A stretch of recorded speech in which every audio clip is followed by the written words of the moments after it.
The next thing that we're going to be adding are the columns, the piers, and the add foundation. So for this one, we want to go to our level that we're supporting. So for the columns here, we will be supporting the top, right, of the roof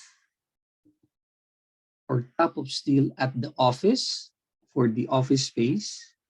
And then for the columns at the warehouse, we're going to be supporting the top of steel warehouse. So let's close our section views and our first floor plan and open our top of steel office. So go here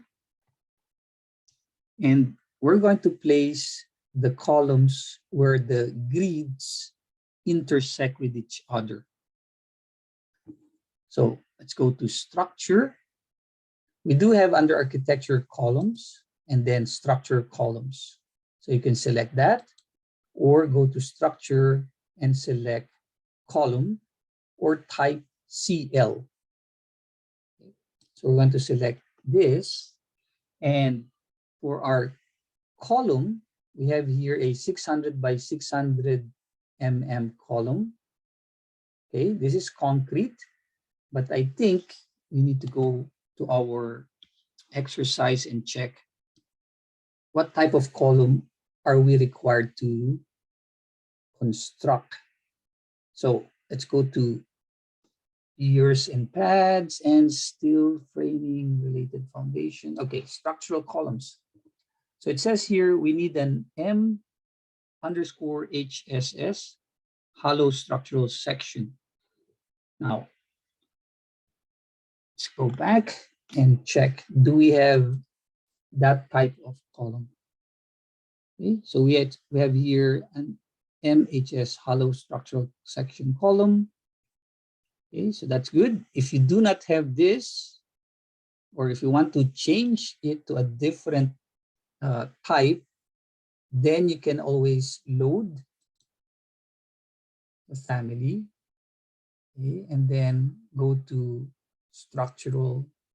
I think if you don't have it here, if you don't have it loaded, then you might need to load that column or the library. In my case, I don't have the library here, so I need to load it. But fortunately, I already have a column, right?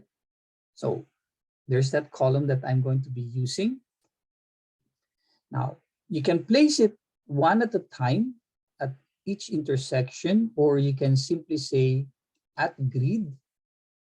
Okay. Select all the grids that you're going to be using. In this case, these are the grids, right?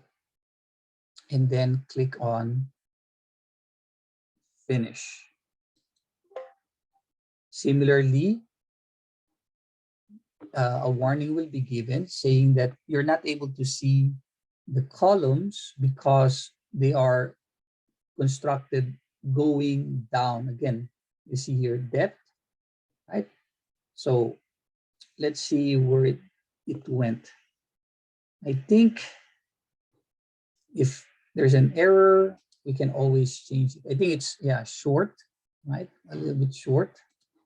And the reason for that is because it actually went down just a bit, right? So what you can do is, oh, this is the concrete. Okay, we didn't even change the column type. No problem. This is Revit. I'm just going to select all of this, filter out, and say check none, and only select the structural columns. There are 16 of those. Click OK, and then change this to the HSS. Okay, number 1.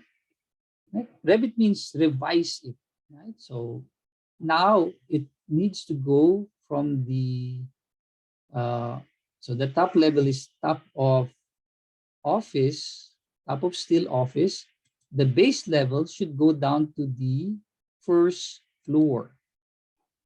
There you go. Okay. So easy. Okay, so that's a nice technique, selecting everything and then filtering out only the elements that are not needed, leaving only in the selection set what you do need. Now, let's do the one in the warehouse. So again, go to your top of steel warehouse this time. Okay, and then we're going to say column, right? So we already have the column. And then change this to the proper one this time. Click on Add Grid. Select the grids. Now, here, we might have some issues with this particular grid. Since we already have columns there, they will be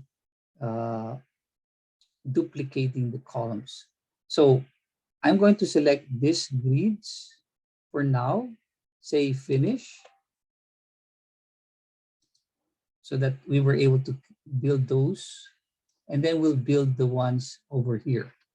Now, again, we did not change the depth.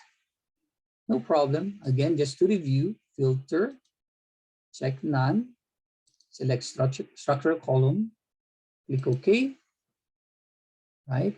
Oops, we don't want to change this too.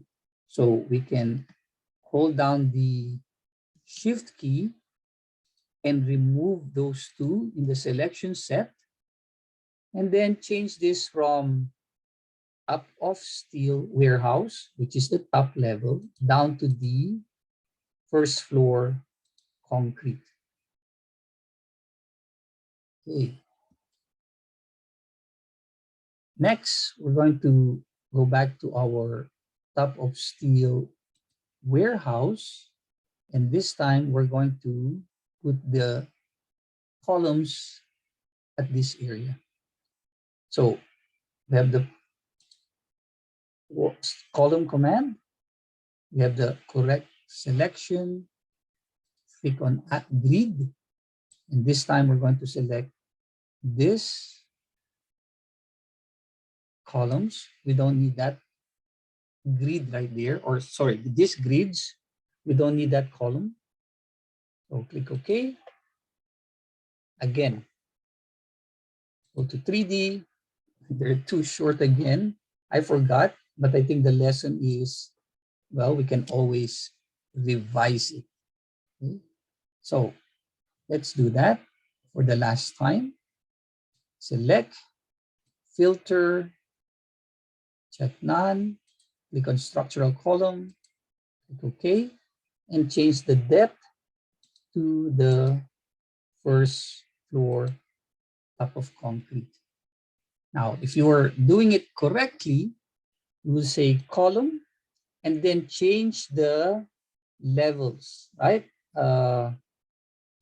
So you'll see here the level goes from, yeah, I think this one, the levels are correct already, right? Yeah, now they're correct. So if you place a column, it will actually go from, well, it should go from the top of steel warehouse, okay, down to the underside footing. So that's how deep it should go. Or you can simply revise it. And then you look around, make sure that you have the proper number of columns, right? And make sure you did not duplicate any of these columns right here. I'll just delete just to check. See, there's no duplicate. Control Z to undo. So that's another technique that you can do. Just delete to double check. Because when you do your materials takeoff, you don't want to have an extra column right there. But if you did it correctly, properly, then you should not have an extra column. So that's how you add your structural columns. Next, we're going to add in a similar fashion our piers.